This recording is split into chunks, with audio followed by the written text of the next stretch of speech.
Cette vidéo s'adresse aux étudiants concernés par la réforme du deuxième cycle. Vous avez récemment passé les Écosses et les EDN en octobre dernier et vous allez maintenant rentrer dans la procédure d'affectation dans le troisième cycle. L'affectation dans le troisième cycle des études médicales fait l'objet d'une nouvelle procédure nationale.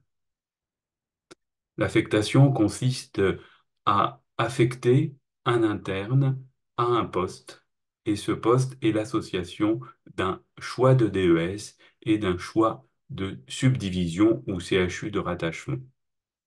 Une bonne compréhension des principes sous-jacents est essentielle afin de maîtriser au mieux la déclaration de ses vœux et obtenir ainsi le poste de son choix.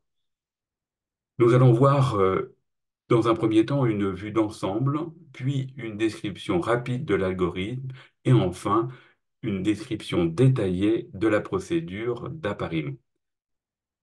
Ce processus d'appariement est basé sur un algorithme dédié. Vous avez passé un certain nombre d'épreuves qui permettent aujourd'hui de vous positionner les uns par rapport aux autres et d'offrir ainsi au système un classement des étudiants. Pour que l'algorithme fonctionne, il faut y associer les vœux que vous allez exprimer. Un vœu, c'est un poste, c'est-à-dire un DES et une subdivision. Une fois l'algorithme alimenté par les positionnements des étudiants ainsi que leurs vœux, il va être en mesure d'affecter chaque étudiant.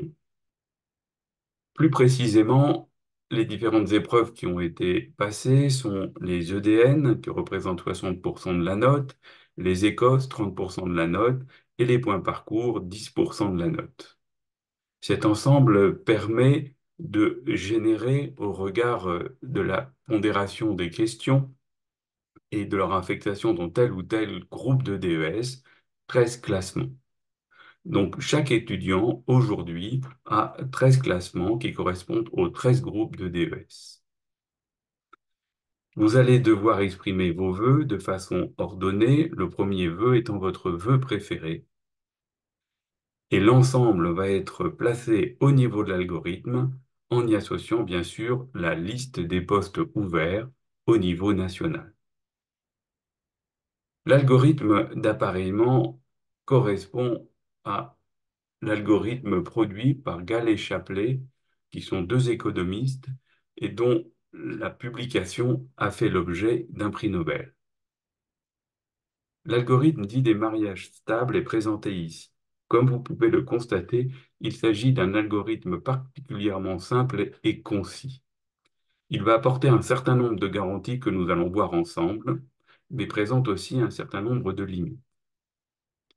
Il n'existe aucune modalité de contournement en dehors du fait d'exprimer ses vœux de la façon la plus large possible.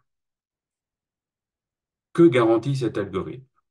L'algorithme garantit à chaque étudiant qu'aucun poste qu'il aurait classé avant dans ses vœux ne sera affecté à un étudiant moins bien positionné que lui. Il existe néanmoins un risque de non-affectation. Pour qu'un étudiant soit certain d'être affecté, il faudrait en théorie qu'il ordonne toutes les affectations possibles. Dans le cadre de la réforme du deuxième cycle et du passage du deuxième au troisième cycle des études médicales, cela est possible, mais reste très complexe puisqu'on dépasse 1400 postes possibles. Plus un étudiant va exprimer de vœux, plus il va maximiser ses chances d'affectation. Étudions en pratique le processus d'appariement. Il faut comprendre que ce processus d'affectation se décline en deux temps majeurs. Le premier temps correspond à la procédure nationale principale qui va concerner tous les postes existants.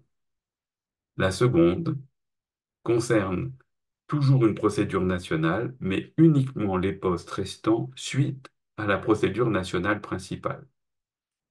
La procédure nationale principale concerne tous les étudiants.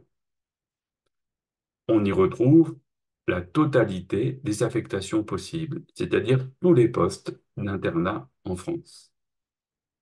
Les étudiants vont exprimer leurs vœux, les ordonner, les soumettre à l'algorithme et obtenir une affectation définitive. Mais un certain nombre d'étudiants, possiblement, si le nombre de vœux exprimés n'est pas suffisant, vont devoir participer à la procédure nationale complémentaire. Elle ne concerne donc que les étudiants non affectés à la procédure nationale principale, mais surtout ne va concerner que les affectations restantes. Et les étudiants vont devoir exprimer leurs vœux sur ces affectations restantes. L'algorithme sera lancé et enfin, les internes seront affectés de façon définitive. Regardons plus en détail les différentes étapes de ce processus. Vous retrouvez en haut la procédure principale suivie de la procédure complémentaire. En amont de la procédure principale, la plateforme, au début du mois d'août, sera accessible à tous les étudiants pour réaliser des simulations libres. L'algorithme sera lancé un certain nombre de fois et l'étudiant pourra, entre les tours, réaliser tous les changements qu'il souhaite sur l'expression de ses vœux. La procédure principale va débuter fin août avec comme première étape la saisie des vœux ordonnés en ordre décroissant de priorité par tous les étudiants. Une deuxième étape va correspondre à une série de tours à blanc afin de permettre aux étudiants qui le souhaitent ou qui en ont besoin d'ajuster leurs vœux. L'étape 3 va être l'affectation définitive sur les vœux saisis lors du dernier tour à blanc et va se dérouler le 10 septembre. Enfin, pour les étudiants qui n'auraient pas été affectés au décours de l'étape 3, ils seront automatiquement basculés sur l'étape 4 et sur les postes restants, comme expliqué sur la précédente diapositive. Au total, l'ensemble des étudiants seront affectés le 12 septembre prochain. La phase de simulation va être constituée de 6 tours. Le principe reste assez simple. Les étudiants ayant un accès permanent à la plateforme vont pouvoir déposer leurs vœux en fonction d'un calendrier donné et l'algorithme sera lancé à des dates précises et les étudiants pourront constater leur affectation simulée. Ils pourront bien sûr, entre chaque tour, modifier leurs vœux à volonté. L'objectif de cette phase est de permettre aux étudiants de s'approprier la plateforme et en particulier son fonctionnement. Entre chaque tour, les étudiants pourront rajouter des vœux, réordonner des vœux, mais aussi supprimer des vœux. Son affectation simulée, ou ces différentes affectations simulées au cours de ces simulations, est à prendre avec beaucoup de précautions. La procédure nationale principale est constituée de 7 tours au total. Un certain nombre de tours à blanc vont se succéder avec à chaque fois la possibilité pour les étudiants de réajuster leurs vœux. Au départ, les étudiants doivent saisir impérativement un minimum de 40 vœux. Une fois les 40 vœux exprimés, l'algorithme est lancé et si le nombre de vœux est suffisant, eh bien les étudiants sont affectés, mais de façon provisoire.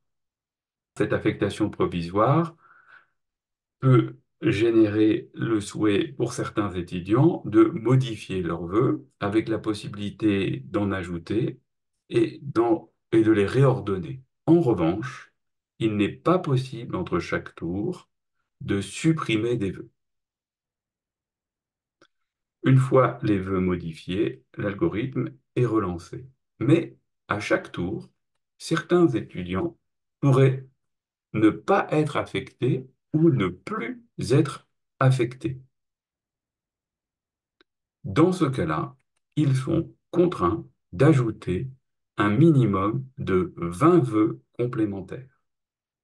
Ces 20 vœux complémentaires peuvent être bien sûr réordonnés avec les vœux précédents.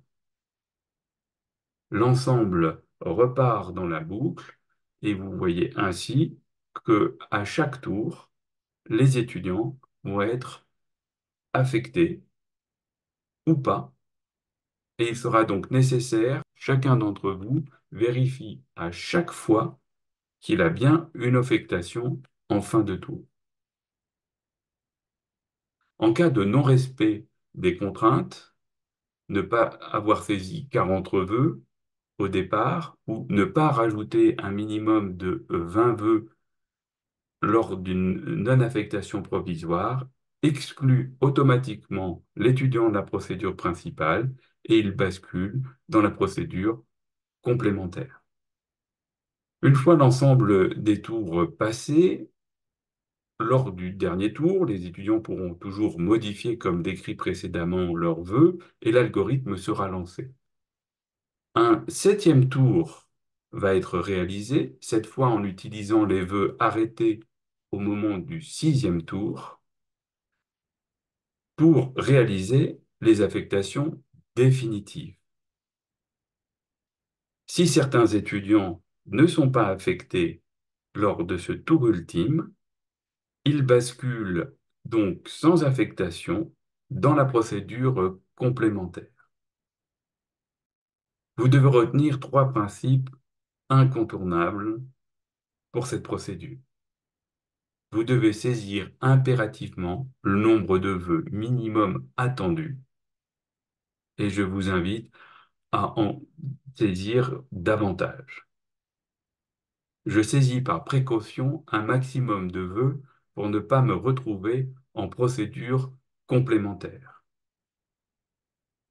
Je vérifie que j'ai bien une affectation à la fin de chaque tour à blanc.